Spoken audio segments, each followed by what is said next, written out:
आदाब नाज़रीन, मैं ज़फ़र जागल और मेरे इस यूट्यूब मंच पे आपका स्वागत है। जम्मू कश्मीर में असेंबली इलेक्शन मुकम्मल हुए। 8 अक्टूबर को गिनती होनी है और 8 अक्टूबर का हम सबको बेसब्री से इंतज़ार है।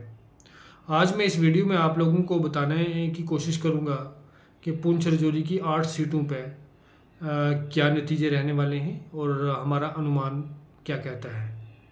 उससे पहले एक आप लोगों से अपील के जो सोशल मीडिया पे हजूर पाक की बेहरमती के मुतल्लक वीडियो वायरल हो रहा है, उसकी हम कड़े लफ्ज़ों में मजम्मत करते हैं। ऐसी घिनौनी हरकत करने वालों को कड़ी से कड़ी सज़ा मिलनी चाहिए। मुल्क की अमन और शांति में, भाईचारे में खलल डालने वाले लोगों के खिलाफ सख्त से सख्त कार्रवाई होनी चाहिए।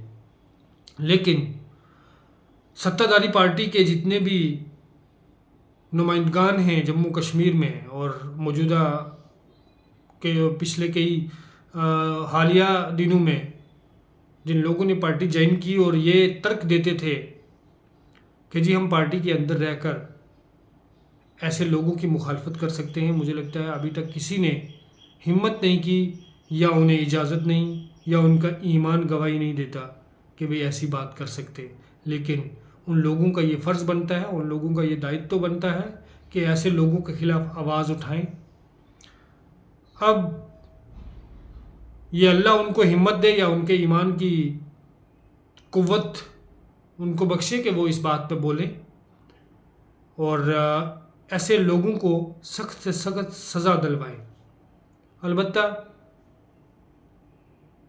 जो आप लोग बेहतर समझे वो समझ ज़रूर सकते हैं, लेकिन ये ऐसे इंसिडेंट होने नहीं चाहिए। अब बात करते हैं पुंछ राजौरी की 8 सीटों पे इलेक्शन के नताइज कैसे रहने वाले हैं। लोगों ने क्योंकि किस्मत जो लीडरान की किस्मत है वो ईवीएम में कैद कर दी गई है। अब 8 को इसका फैसला हो जाएगा। उससे पहले अटकलें ज़रूर लगती हैं, हर कोई अपने अनुमान लगाता है। हमने भी इलेक्शन के दौरान ग्राउंड रिपोर्ट की, ग्राउंड में रहे और हमने देखा, तो उस एनालिसिस के बेस पे आप लोगों के सामने कुछ पेश करने की कोशिश करूंगा कि कितनी सीटों पे किस पार्टी को जीत मिलने की संभावनाएं हैं।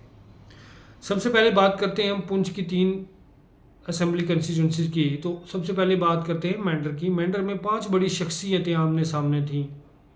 जावेद अहमद राणा, एडवोकेट मुर्तज़ा ख़ान, वहीं नदीम रफ़ीक ख़ान, अशफाक चौधरी और डॉक्टर शहजाद मलिक। लेकिन शीर्ष पे जिनमें मुकाबला रहा, भारतीय जनता पार्टी और नेशनल कॉन्फ्रेंस के बीच में कड़ी टक्कर रही और कहीं ना कहीं नेशनल कॉन्फ्रेंस का जो कैडर था वो वोट को कन्वर्ट करने में कामयाब रहा और मेंढर की सीट सीधी सीधी वो नेशनल कॉन्फ्रेंस के खाते में जाती हुई लग रही है। वहीं बात करें अगर हम पुंछ की, तो नेशनल कॉन्फ्रेंस बीजेपी में सीधी टक्कर रही। नेशनल कॉन्फ्रेंस के एजाज जान और बीजेपी के चौधरी अब्दुल गनी आमने सामने थे, लेकिन वहाँ पे भी जो है वो बीजेपी को शिकस्त दिखाई दे रही है। हमारे एनालिसिस के मुताबिक बीजेपी पुंछ में से हारने जा रही है और वहाँ नेशनल कॉन्फ्रेंस को भी ये सीट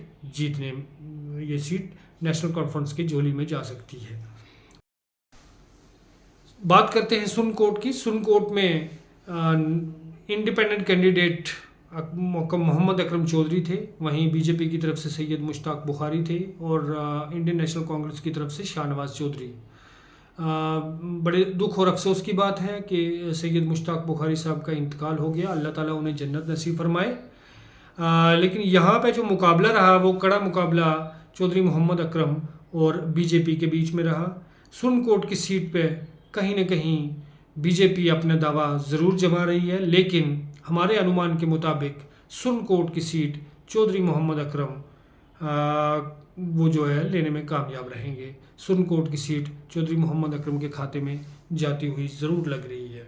वहीं अगर बात करें हम थन्ना मंडी की, थन्ना मंडी में भी 4 बड़े चेहरे थे, इकबाल मलिक, वहीं शब्बीर खान और वहीं जो जज साहब थे मुजफ्फर इकबाल खान साहब और वहीं एडवोकेट पीडीपी की तरफ से पीडीपी की तरफ से एडवोकेट कमर चौधरी।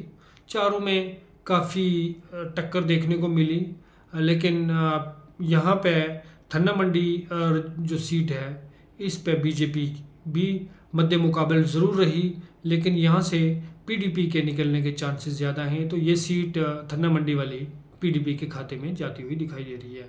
वहीं अगर बात करें रजौरी की, तो रजौरी में इफ्तिखार अहमद इंडियन नेशनल कांग्रेस के और विबोध गुप्ता बीजेपी के बीच में कड़ी टक्कर रही, और यहाँ पे इंडियन नेशनल कांग्रेस को जीतने के आसार ज़्यादा लग रहे हैं। इसलिए जो हमारे डाटा एनालिसिस के मुताबिक, हमारे रिसर्च के मुताबिक रजौरी की सीट कांग्रेस की झोली में जा सकती है। वहीं बात करें अगर नौशहरा की, तो नौशहरा में सुरेंद्र चौधरी और रविंदर रैना आमने सामने थे, मद्दे मुकाबिल थे दोनों, और कड़ी टक्कर और काफ़ी मेहनत और मशक्क़त दोनों लीडरों ने की, लेकिन नौशहरा की सीट जो है वो बीजेपी के हाथ से खिसकती हुई दिखाई दे रही है और नेशनल कॉन्फ्रेंस की झोली में जाती हुई दिखाई दे रही है। वहीं बात करते हैं अगर सुंदरबनी कालाकोट की, तो सुंदरबनी कालाकोट में भी बीजेपी और एनसी के बीच में आमने सामने का मुकाबला था। दोनों कैंडिडेट एक ही परिवार से हैं, एक चाचा है एक भतीजा है। चाचा रणधीर सिंह बीजेपी की टिकट पे और भतीजा यशुवर्धन वो नेशनल कॉन्फ्रेंस के टिकट पे लड़ रहे हैं। काफ़ी मेहनत की यशुवर्धन ने भी, लेकिन यहाँ पे रणधीर सिंह बाजी मारते हुए दिखाई दे रहे हैं, और सुंदरबनी कालाकोट सीट जो है वो बीजेपी के खाते में दिखाई दे रही है। और सबसे हॉट सीट बनी हुई है जो बुद्धल सीट रजौरी की। बुद्धल में काफ़ी टक्कर देखने को मिली, बहुत बड़े बड़े जलसे मिले, बहुत बड़ी बड़ी रैलियां हुई, लेकिन बुद्धल की सीट पे जो फैक्टर बता रहा है और बुद्धल की सीट पे जो एनालिसिस हमारे बता रहे हैं, जो लोगों में बातचीत करने के बाद मालूम हुआ, उससे ये लगता है कि बुद्धल की सीट बीजेपी के हाथ से खिसकती हुई दिखाई दे रही है। तो पुंछ रजौरी की इन 8 सीटों की ओवरऑल अगर बात करें तो सीधे 4 सीटें एनसी के खाते में सीधी जाती हुई दिखाई दे रही हैं। मेंढर, पुंछ, नौशहरा और बुद्धल, ये 4 सीटें एनसी के खाते में जाती हुई दिखाई दे रही हैं। और वहीं पीडीपी के खाते में थन्ना मंडी वाली सीट जो है वो जाने के चांसेस ज़रूर लग रहे हैं, और रजौरी वाली सीट कांग्रेस के पास जा रही है। इस तरह से बीजेपी 2 सीट पे मुकाबले में ज़रूर बनी हुई है, एक सुंदरबनी कालाकोट और दूसरी सुरनकोट। तो इन 2 सीटों में से एक तो सुंदरबनी कालाकोट की वो तकरीबन क्लियर है कि वो बीजेपी के खाते में जा रही है, लेकिन कड़ा मुकाबला है सुरनकोट में अकरम चौधरी और बीजेपी के बीच में। तो अब देखने वाली बात यह है कि बीजेपी क्या इन 8 सीटों में से एक सीट पे सिमट के रह जाएगी या 2 से ज़्यादा सीटें लाने में कामयाब रहेगी।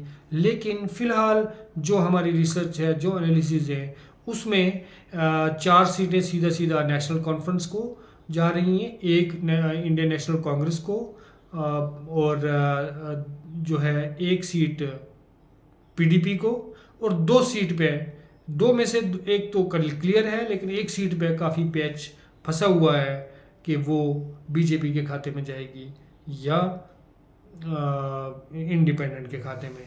तो इन सूरत हाल के बावजूद अब 8 तारीख को कंफर्म हो जाएगा कि किसको कितनी सीटें मिली, लेकिन हमारे अंदाजे, हमारा जो एनालिसिस है उसके मुताबिक एनसी को 4, कांग्रेस को 1, पीडीपी को 1 और बीजेपी को 2 या इंडिपेंडेंट को 1 और बीजेपी को 1 सीट मिलने के चांसेस हैं।